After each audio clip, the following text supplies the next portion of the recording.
What's going on, guys? This is Gainz Gaming. Today we are talking about War and Order. Big shout out to the creators of War and Order for sponsoring this video. Today we are talking about events in War and Order. So stay tuned in this video where we are diving into different events in the game and how to get the best value. There are a lot of different events that kind of cycle through the game, just like other strategy games. If you go ahead and click on the event tab in the bottom, you can see all the events that are currently in progress here. And the cool thing is that you can actually see what is upcoming as well. So you can see if you go to unlocking soon, it tells you exactly when different events are going to come. So you can see Anubis Tower is coming in just over 3 days, and a brand new realm invasion season is starting in just over a week, which would be super fun. That's just like KVK, Kingdom versus Kingdom, where you are fighting against other realms with all the alliances in your realm. So I'm super excited for that. But with the current events in progress, some of the important ones that are going to be really important for you are going to be the Pet Carnival. This is one that allows you to train your pet with your team. So you can team up with a lot of different people. If you go ahead and click on team, you can invite people onto your team, and that is going to allow you to get even more points and get more resources. So if you go ahead and hit challenge, this will allow you to see the different rankings as well on the bottom. We're going to go ahead and hit challenge again, and we are going to try to beat this game mode. So we'll tap on the screen, and this is going to be the pet endurance one. So we are going to go ahead and click through here. So you are basically going to go around the obstacles. So kind of like Subway Surfers, honestly, which is a really fun game. So this one, if you step on the projectile, it will trigger the launch and it will jump you over that gate. And here you are going to have to jump over the gate here. So you're going to swipe up and then going around the barrels. And then this one, you can either go over the barrel or you can go over the gate there. So now we are going in. So we are going to try to collect as many of these woods as possible. So here we go. We'll see what we can do with this one. Hopefully we can collect as many of these as possible here. You can see a magnet up ahead. That'll be really nice because that will allow us to collect even more. That way we don't have to be in the same lane. We'll collect another magnet here. Oh, he ran out of food. We'll try challenging again. We'll try it one more time. You can see the endurance in the top right. So that is how far you were able to make it before your horse, or I guess your unicorn, falls over. So you can see his endurance is falling out and then he collapses. So this is why you need to upgrade your horse, or your unicorn in this case, and that way you can get even further into the event, because otherwise you can't really get very far. And that's why having a team is really important as well. So joining a team and combining those points is going to give you even more resources. So if I exit out of here, once again, if you go to the team reward, you can see different team rankings give you higher rewards. And also, if you go ahead and go to the daily quest, this will also allow you to get even more resources and speed ups. So this resets every single day. So using XP on your beast, using speed ups, using XP pills will give you different resources, and they will also give you pet food, which will increase your pet's levels. So let's go ahead and use some speed ups, and that will allow us to get some of those pet food. So we're going to go ahead and just speed up some troops, and that should give us some of those quests. There we go. So that'll give us some pet food. And now let's go ahead and hit train, and now we can feed our horse. So we can feed all that to the horse, and that is going to upgrade his stats. So now we have a level 2 horse. So we can go ahead and challenge again, and this will increase the amount of endurance that he has. So now we can most likely get even further. Obviously, one level isn't going to be super extraordinary in how far you can get, but over time, as you do this every single day, you're going to be able to get further and further. So that's one thing to kind of strive for. So you can see, I only made it an extra 5 feet, but you can see after you do this every single day, you're going to be able to get further and further and get even higher rewards. And if everybody on your team is being active and doing this every day, you're going to get very far in the event. And that's the same thing with all these other events as well. The more you put into it, the more you're going to get out of it. So this one is going to be Lost Civilization, where you log in and you get different rewards. And so this is kind of just a daily login. You can also buy the next tier up with gems. So you can see 150 gems. I could buy that if I wanted to, but I'm going to be logging in anyway, so might as well just let that go. If you go to Return of Glory, this is another daily event where if you just gather resources, basically just being active, you're going to get different rewards as well. So you can see we can get resources, we can get speed ups. So we're going to go ahead and claim these since we already gathered some resources today. And then recruiting troops is also going to give you some rewards as well. And then one last event I want to talk about here, honestly, my favorite event is the Infinite Wars. This is by far my favorite event in the game. And I'll show you guys exactly what this consists of. So we're going to go ahead and hit New Challenge. And you can also select buffs, so you can buy buffs as you go, but I'm going to go without any buffs today, just kind of show you guys what it looks like. We're going to go ahead and hit New Challenge. And so what's going to happen is we're going to have units that come out of this gate right here. I'm going to pause it.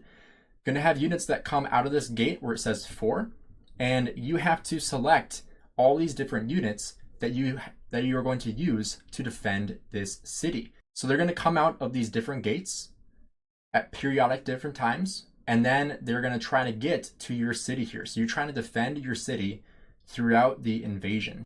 So you have the crossbow, you also have the cannons in the top right there, you have a freezing tower that slows down the units, and you also have a sage tower that is going to deal incremental damage as it latches onto a troop. So those are 4 different units that you can use in this game mode.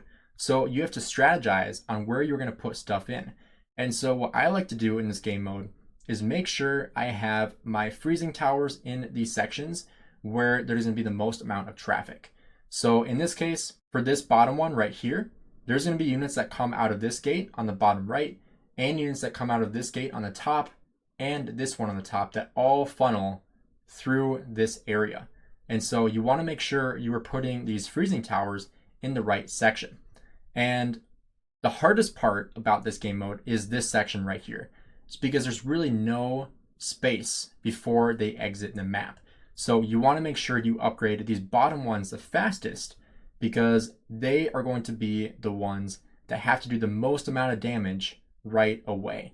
And so at first I'm going to set up all my units, and then as you destroy these units that come through, you are going to get crystals. If you see on the top right, the crystal number is going up because you are destroying the units. The higher level the unit is, the more crystals you're going to get. And then you're able to use those crystals to upgrade your different buildings. And so, like I said, these are the ones I would recommend upgrading first, because they're the ones that are going to have to do the most amount of damage the fastest. And you can see when the units get through those freezing towers, they speed up quite a bit. So that's why those freezing towers are really, really strong. And after you finish every single wave, you're going to get a wave reward where you can increase the health points of your castle, you can increase the damage of different buildings, or you can get spells that are going to help you get further into the event as well. So I'm going to go ahead, I'm going to increase the damage of my towers. So we are going to go ahead and go into number 2. So you can see now we have them coming out of 2 different sections, on the very top and out of the bottom. So on the bottom here, we want to make sure we are upgrading these buildings, because otherwise these are going to come right through and they're going to go right into our tower, and they're going to lower the amount of health that we have. Once you run out of health, you lose. So you want to make sure you are really prioritizing these bottom ones, because they're going to be the most important for keeping you alive throughout the event. So as you get through these different levels, obviously they have way more health as you go, and they are also going to get a lot faster. So the higher level the troop, the faster they're going to move, and the more damage they're going to do to your tower if they make it through. But on the bright side, that also means they're going to give you more currency, which allows you to upgrade your units even faster. So you want to make sure you can stay on track with upgrading your units, while also making sure you are slowing them down fast enough. And if it's going too fast, you don't have to do it in ×4 mode. You can go in ×1 mode. Personally, I prefer going in ×4, just because I can handle it, I guess I could say. But as you get to the later stages, it is going to get harder and harder to stay ahead of the curve. because they just move so fast. So going into ×1 mode is sometimes beneficial because it just allows you to see a little more clearer and upgrade things a little bit faster. So when things get a little hectic, I usually slow it down or even pause it, because you can pause it while they're moving and you can upgrade your buildings while they are stuck, which is a really, really nice thing that a lot of people don't utilize. So you can pause things while you upgrade your buildings, and then you can go ahead and play it again. So that's a really cool thing that you can do in this game mode that really, really helps, because if you didn't pause it and you were like about to lose, then you would really, really have a tough time. So you want to make sure you are utilizing all the different things you can. And you can see on the very bottom there, that one actually broke apart into smaller units. So those ones are honestly the ones that get you the most, because once you destroy them, they are actually going to break into separate ones, just like that in the bottom. And you can see I actually had 2 that went through there while I was talking, because they just explode out of the bigger one, and then they just go right through. So you really want to make sure you have those freezing ones upgraded as well, because that is really going to help you progress even further into the event. So I'm going to fast forward here until I lose. That way I can show you guys what you get with the currency from winning this and what you can buy with it. So I finally just lost here with 15,000 points. So you can see, based off the points I earned, I received courage coins worth 2,138. So we're gonna hit OK here. And now you can see courage coins right there. This is the exchange store, where this refreshes every single week on Sunday at reset. So at 0 UTC on Sunday, that is when this shop refreshes. So you can go ahead and buy lots of things in the shop. You can get recruitment speed ups, you can get food, you can get lots of resources, you can get Lord XP. If you scroll down, you can get materials, you can get gold coins, silver coins, lots more XP for both your Lord and your Beast. And as you scroll down here, the higher level your castle is, the more rewards you can buy. So I am not able to buy these bottom 5 yet, but hopefully I will be able to, because they are all very, very solid, especially the ancient relic at the very bottom and the Titan crystal.